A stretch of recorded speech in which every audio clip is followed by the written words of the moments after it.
नमस्कार दोस्तों, capital education group में आपका स्वागत है।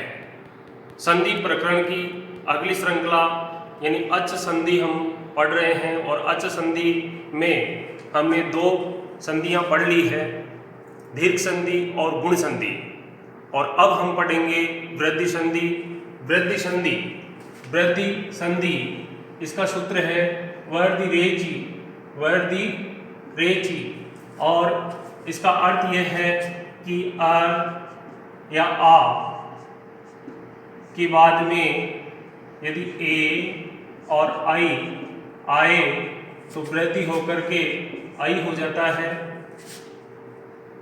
इसके अलावा ए या आ के बाद में ओ या ओ हो तो वृद्धि होकर के औ हो जाता है। ये इसका नियम है, ध्यान रखें दोस्तों। वर्धि रेचि यानी वृद्धि संधि का नियम क्या है, इसका इस सूत्र की व्याख्या या अर्थ यह है कि ए या आ के बाद में ए या आई हो तो वृद्धि होकर के आई बनता है। ए और आ के बाद में ए या आ के बाद में ओ हो, ओ या औ हो तो औ बनता है। हम इसके उदाहरण देख लेते हैं। जैसे मम,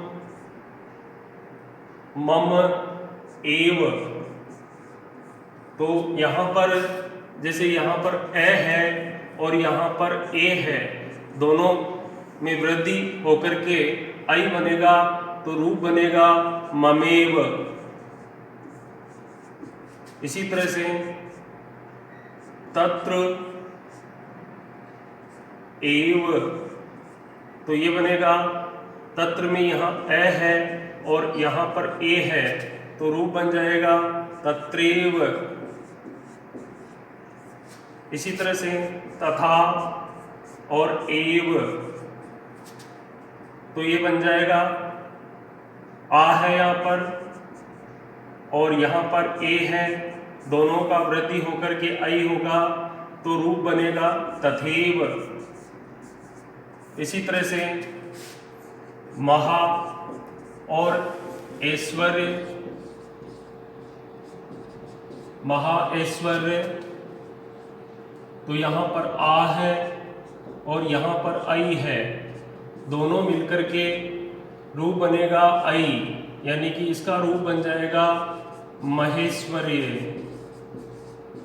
इस तरह से हम लेते हैं ए और आ के बाद में ओ या औ हो तो औ रूप बनेगा। इसके उदाहरण भी हम देख लेते हैं।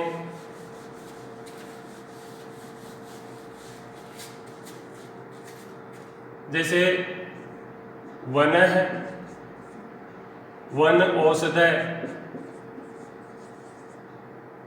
वन औषध है या औषधि, तो रूप यहाँ पर ए है और यहाँ पर औ आ गया है तो दोनों की वृद्धि होकर के औ बनेगा तो रूप बनेगा वनौषधि।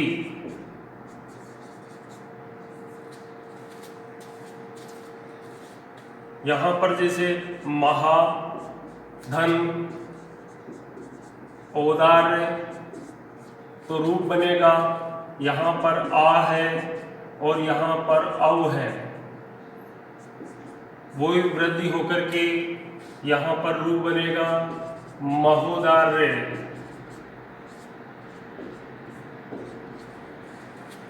तो दोस्तों हमने ये पढ़ा, इसका एक उदाहरण और ले लेते हैं हम। जैसे यहाँ पर है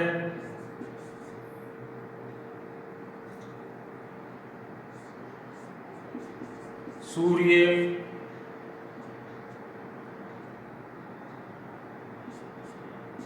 ओज, तो ये हो जाएगा यहाँ पर ए है और यहाँ पर ओ है तो वो वृद्धि संधि होकर के बनेगा सूर्योज। औ की मात्रा यहाँ लगेगी, वृद्धि संधि होकर के सूर्योज हो जाएगा।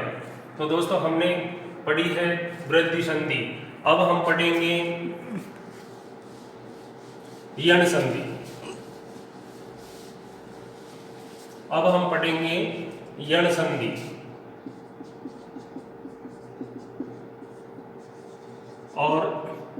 इसका सूत्र है इको यणची। इको यणची ये इसका सूत्र है। और यणची इसका अर्थ यह है कि ई ऊ री या फिर ह्रस्व री के बाद में अच मतलब सभी स्वर, इनमें से कोई एक आए तो क्रम से ई का ये हो जाता है, ऊ का वह हो जाता है, री का रे हो जाता है और ली का ल हो जाता है। तो इस तरह से आप फिर से इसको समझिए। इको यणची यानी यण संधि का ये सूत्र है और सूत्र ये कह रहा है कि ई और ई, ऊ और ऊ, री और री और री के बाद में यदि अच का मतलब है सभी स्वर, सभी स्वरों में से कोई एक आए तो क्रम से ई या ई का ये हो जाता है, ऊ या ऊ का वह हो जाता है, री और दीर्घ री का र हो जाता है और री का ल हो जाता है।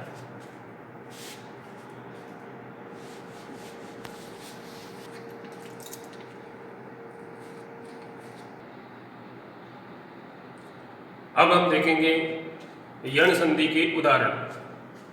दोस्तों इसको समझना है, ई और ई यानी ह्रस्व और दीर्घ के बाद में यदि असमान स्वर आता है, यानी ई और ई नहीं आना चाहिए, बाकी कोई भी स्वर आ सकता है, तो ई और ई का ये बनेगा। जिस तरह से यदि अत्र, तो यहाँ पर दोस्तों जैसे यदि और अत्र, यहाँ पर ई है और यहाँ पर ए है तो असमान स्वर हो गया, तो ई का ये बनेगा। तो हमने इसका बना लिया ई का ये, तो द आधा रह जाएगा। इसी तरह से ये रूप बनेगा यद और यह और आगे है अत्र, तो रूप बनेगा। इसमें ये में द को मिला देंगे तो यह दयत्र, तो इस तरह का रूप बन जाएगा, यानी यदत्र रूप बनेगा। इसी तरह से सुधि उपास से यानी ई का ये बनेगा, ध आधा रह जाएगा, फिर जो है ये जो है पूरा होकर के शुद्धि उपास से रूप बनेगा।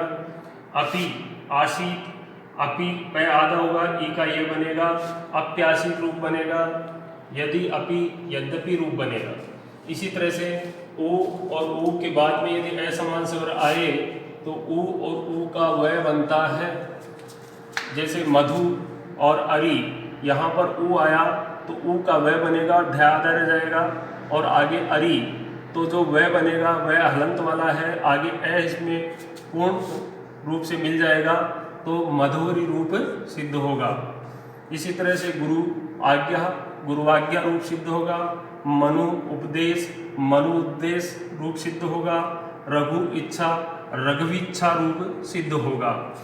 अब हम देखेंगे कि री और री के बाद में यदि असमान स्वर आता है, री या री के बाद में असमान स्वर आता है तो री या री का रे बनता है, री या रे का रे बनता है। जैसे पितृ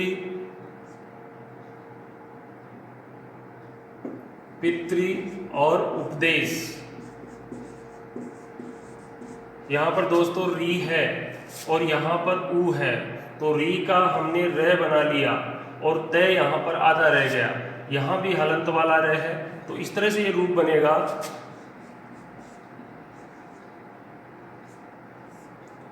तय आधा रह गया और री का हमने बना लिया रे, ये भी हलंत वाला। यह है उपदेश, उपदेश है।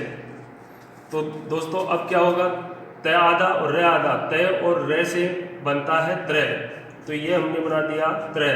अब भी हलंत है यहाँ पर, अब आगे है उपदेश, उपदेश, तो ये ऊ इसमें आएगा, तो ये मात्रा लग करके, उनकी मात्रा लग करके रूप बनेगा पितृपदेश है, तो ये रूप जो है यहाँ पर सिद्ध होता है। इसी तरह से मात्रा आदेश, मातृ आदेश,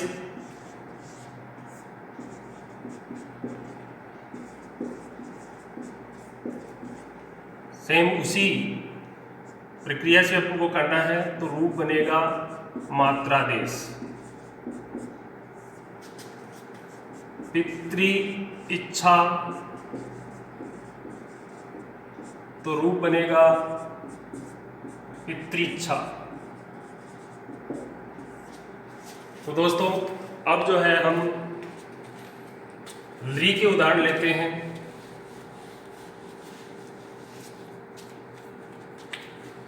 ली, इसका ह्रस्व रूप चलता है, दीर्घ रूप नहीं चलता है।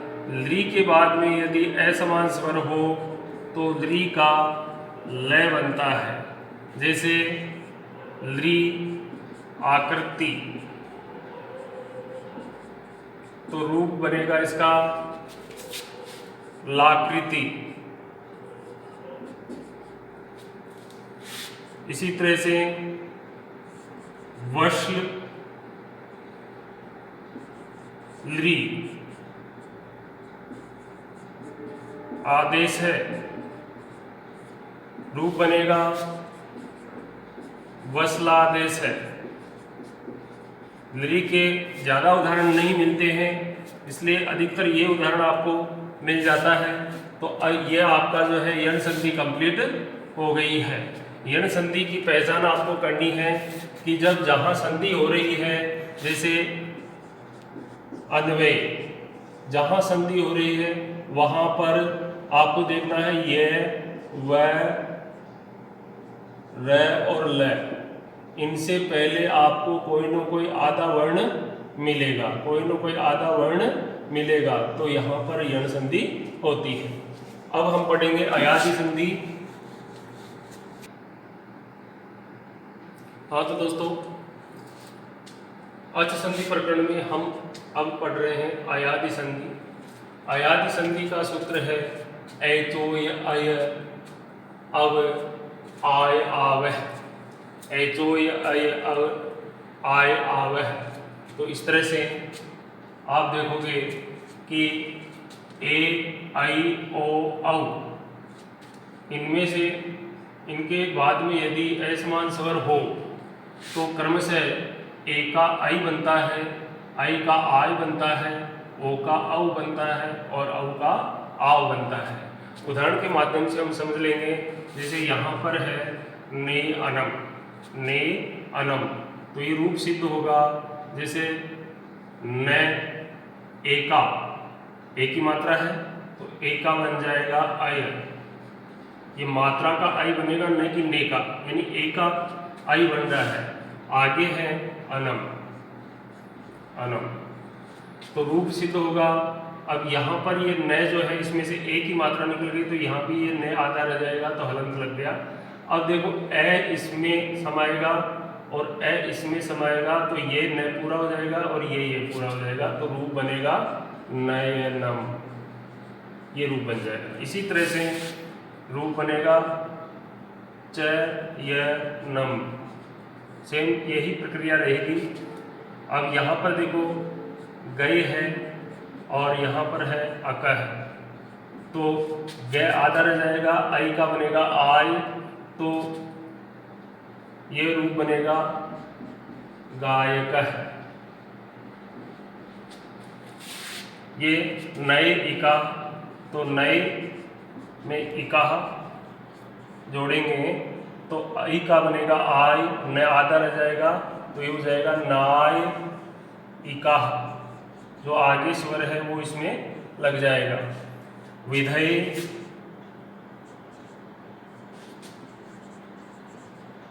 और इका या अकह,